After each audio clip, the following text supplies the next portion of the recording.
This channel does not promote any violent, harmful, or illegal activities. All content provided by this channel is meant for an educational purpose only. Cancer Healer Center, a new beginning. পরে খবরে নজর রাখবো। সুমিতা খুনের পুনর্নির্মাণ করল police. ফাল্গুনীকে নিয়ে মধ্যম গ্রামের বীরেশপল্লীতে তদন্তকারীরা উদ্ধার খুনে ব্যবহার করা ইট। তবে যে অস্ত্র দিয়ে সুমিতার পায়ের অংশ কাটা হয়েছে সেটি এখনো উদ্ধার করা যায়নি। সম্ভবত অস্ত্রটি একটি স্থানীয় পুকুরে ফেলা হয়েছে, এমনটাই দাবি ফাল্গুনীর। আজ ডুবুরি নিয়ে এলাকায় যেতে পারে পুলিশ। আরো বিস্তারিত জানবো, কথা বলবো। আমাদের সঙ্গে দীপঙ্কর রয়েছেন এই মুহূর্তে। দীপঙ্কর, এখনো পর্যন্ত পুলিশি তদন্তে কি কি উঠে এলো? পুলিশ এখনো কোন কোন বিষয়গুলো নিয়ে ধোঁয়াশাতেও রয়েছে? দেখো, পুলিশ যা তদন্ত শুরু করার সেটা করেছে এখনো পর্যন্ত। এই মুহূর্তে রয়েছে ট্যাক্সি চালক, তার কাছে জানতে চাইবো সকালবেলা ঠিক কি হয়েছিল। সকালবেলায় উনি তখন ভোর 6:05 এরকম নাগাদ এসে আমাকে বলে যে আমি দাদা আপনি ভাড়া যাবেন? আমি বললাম হ্যাঁ যাবো। জিজ্ঞেস করলাম কোথায় যাবেন? তা উনি আমাকে বললো কুমোরটুলি ঘাটে যাবো। তা আমি বললাম যাবো, 700 টাকা ভাড়া দেবেন। তা উনি 700 টাকা বললো না 700 টাকা বেশি হয়ে যায়, 500 টাকা দেবো। আমি বললাম না দিদি 500 টাকা যাবো না, এত টাকা লিটার তেল, তা আপনি 600 টাকা দেবেন। তা উনি বললো যে ঠিক আছে আমি 600 টাকা দেবো। অত ভারী ব্যাগ দেখে আপনার সন্দেহ হয়নি? আমি তা জিজ্ঞেস করেছিলাম যে এত ভারী কেন, ব্যাগে কী আছে? তা উনি আমাকে বললো কাঁসার বাসন আছে, কাপড় জামা আছে, খাবার দাবার আছে। আর গাড়িতে কি আলোচনা করছিল? গাড়িতে ওনারা যখন যেতে যেতে আমি যেটা আমার কানে শুনেছি, ওনারা বলছে ডাল রান্না করতে বলবো, আলু ভাজা করতে বলবো, ওই দিয়েই খাবো। বুঝতে পারছো, ট্যাক্সি চালক তিনি এখন ট্যাক্সি হাতে পেলেন এবং তিনি তার মতো করে বলছেন। এর পাশাপাশি তদন্তকারী আধিকারিকরা যে তথ্যগুলো কালকে প্রায় 20 রকমের আইটেম উদ্ধার করেছে ওই বাড়ি থেকে, যেখান থেকে সিজ করেছে 20টি আইটেম। তার মধ্যে সুমিতা ঘোষ যিনি খুন হয়েছেন তার জামা কাপড়, তার মোবাইল, তার আধার কার্ড, প্যান কার্ড, এর পাশাপাশি 5টা জায়গা থেকে রক্তের নমুনা নেওয়া হয়েছে। এর সঙ্গে যে দুজন অভিযুক্ত তাদের 3টে মোবাইল উদ্ধার হয়েছে। তার সঙ্গে বাইরে যে ইট দিয়ে থেতলে দেওয়া হয়েছিল মাথা, সেই ইটটা বাইরের একটি বাগানে পেঁপে গাছের নিচে ফেলে দেওয়া ছিল, সেই ইট গতকাল রাত্রিরে উদ্ধার করে। এবং একই সঙ্গে এই যে গাড়ি, আমি সুকান্তকে বলবো দেখানোর জন্য, এই যে গাড়ি WB25F6181, এই গাড়ি করে যে গেছিল, এই গাড়িরও কিন্তু কালকে রাত্রির বেলা এফএসএল টিম তারা এই প্রত্যেকটা কাঁচ এবং ডিকি, বিশেষ করে এই গাড়ির পেছনে যে ডিকির অংশটা, এটা কিন্তু খুলে এর ভেতরেও কিন্তু তারা স্যাম্পল নিয়েছেন এবং তারা সমস্ত দিক খতিয়ে দেখছেন যে কি কি রকম পদ্ধতি অবলম্বন করেছিল। মানে গায়ে কাঁটা দিচ্ছে যে যেখানে ট্যাক্সির ডিকিতে একটা মৃতদেহ রয়েছে ব্যাগের মধ্যে, সেখানে গাড়ির ভিতরে বসে দুজনও কথা বলছেন যে বাড়িতে কি রান্না হবে, ডাল হবে নাকি তার সঙ্গে আলু ভাজা হবে।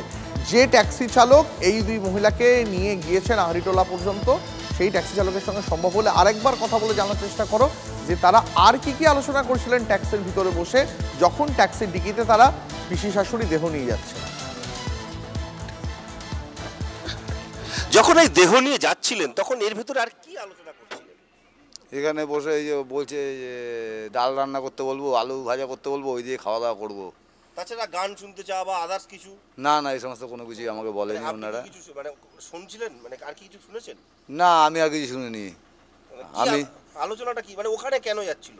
ওখানে ওনারা কেন গেছে সেটা আমি বলতে পারবো না। আমি বললাম দীপঙ্কর একবার জানতে চাইবে যে এত বড় ভারী একটা ব্যাগে নিয়ে উঠেছিলেন তারা দুজনে, তাও কোনো সন্দেহ হয়নি চালকের? ওনাদের সেখানেই নিয়ে নামিয়ে দিয়েছি।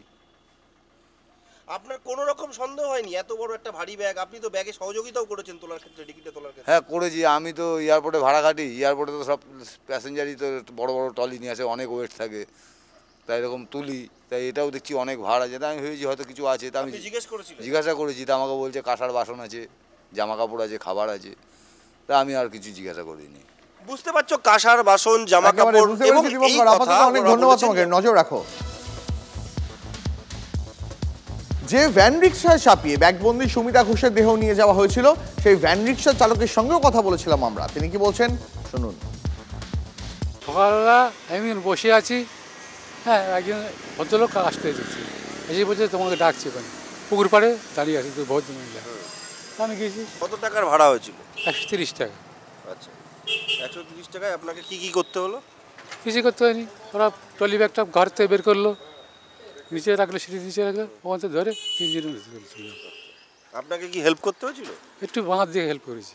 তখন কি কিছু বুঝতে পেরেছিলেন? না, বুঝতে পারিনি। আমি যাওয়ার চিন্তা করছি কি এত ভারী লাগছে কেন, আমি জিজ্ঞেস করলাম এই ব্যাগে কী আছে। করেছিলেন? হ্যাঁ, তা ওরা উত্তর দিল কি যে কিছু থালা বাসন আছে, হ্যাঁ কাপড় চোপড় আছে, আমার টিফিন আছে। আচ্ছা, এই যে রাস্তাটা গেলেন কোনো কথা হচ্ছে না, কি মানে কি ওরা নিজেদের মধ্যে কোনো কথা বলছে? কথা বলিনি। কি করলো রাস্তায়?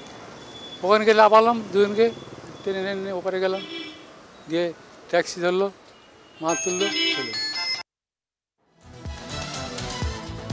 পরে খবরের নজর রাখবো। অবশেষে আটক সুতন্দ্রার মৃত্যুতে মূল অভিযুক্ত বাবলু যাদব। বর্ধমান থেকে বাবলুকে পাকড়াও করেছে পুলিশ। ঘটনার রাতে সাদা যে এসইউভি ছবি আমরা বারবার দেখাচ্ছিলাম, সেই এসইউভি চালাচ্ছিলেন বাবলুই। মূল অভিযুক্ত বাবলু যাদব, তাকে অবশেষে বর্ধমান থেকে পাকড়াও করেছে পুলিশ। ঘটনার রাতে যে সাদা এসইউভি, সেই সাদা এসইউভি চালাচ্ছিলেন বাবলুই।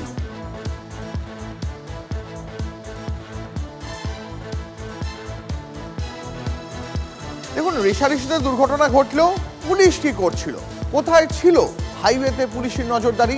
সিসি ক্যামেরা থাকলেও কেন তৎপর হলো না পুলিশ? প্রশ্ন তুলছেন মৃত সুতন্দ্রার মা।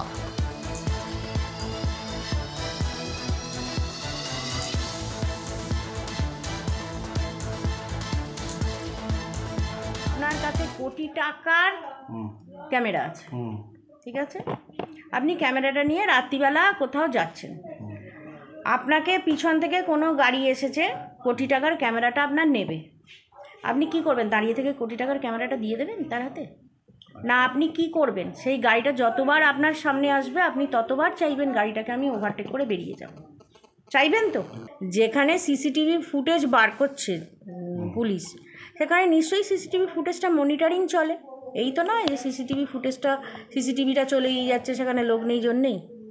এটা তো ফুটেজটা মনিটরিং হয়, সেই মনিটরিংয়ে দেখে তারা কেন তৎপর হলেন না? তদন্ত যেভাবে চলছে তাতে কি আপনি খুশি? মানে আমি এখনো পর্যন্ত আস্থা রেখেছি, দেখা যাক কতদূর কি আস্থা রাখতে পারি। আমার তো বিচার পাওয়াটা তো আমার অধিকার। সুতন্দ্রার মা বারবার ইফটিজিং এর অভিযোগ তুললেও পুলিশ কিন্তু সেই অভিযোগ মানতে নারাজ। পুলিশের বক্তব্য, রেশারেশির জেরেই এই দুর্ঘটনা এবং সেখানেই মৃত্যু হয়েছে সুতন্দ্রার। কি বলেছেন পুলিশ কমিশনার, শোনাবো আপনাদের। ইফটিজিং এর কোনো ঘটনা এখানে নেই, এখানে পিওর একটা দুটা গাড়ির মধ্যে এটা বলতে পারেন কি ওভারটেক করার মধ্যে এটা ইনিশিয়ালি স্টার্ট হয়েছিল। সিসিটিভি ফুটেজগুলো আছে যার মধ্যে আমরা দেখতে পাচ্ছি যে হুন্ডাই ক্রিটা গাড়ি, যাদের বাড়ি এখানে পানাগড় রাইস মিল মোড়ে আছে, ওরা এগিয়ে এগিয়ে যাচ্ছে এবং যে মিটার গাড়ি সেটা ওনার পিছে পিছে আসছে এবং পানাগড় রাইস মিল মোড়ে এসে ওই গাড়িটা যখন একটা গলির মধ্যে এন্টার করে যায় ক্রিটা গাড়ি, এবং মিটার গাড়ি ওর পিছে পিছে এন্টার করতে পারেনি এবং ওখানে সামনে একটা পয়েন্টে গিয়ে পাল্টি খেয়ে যায়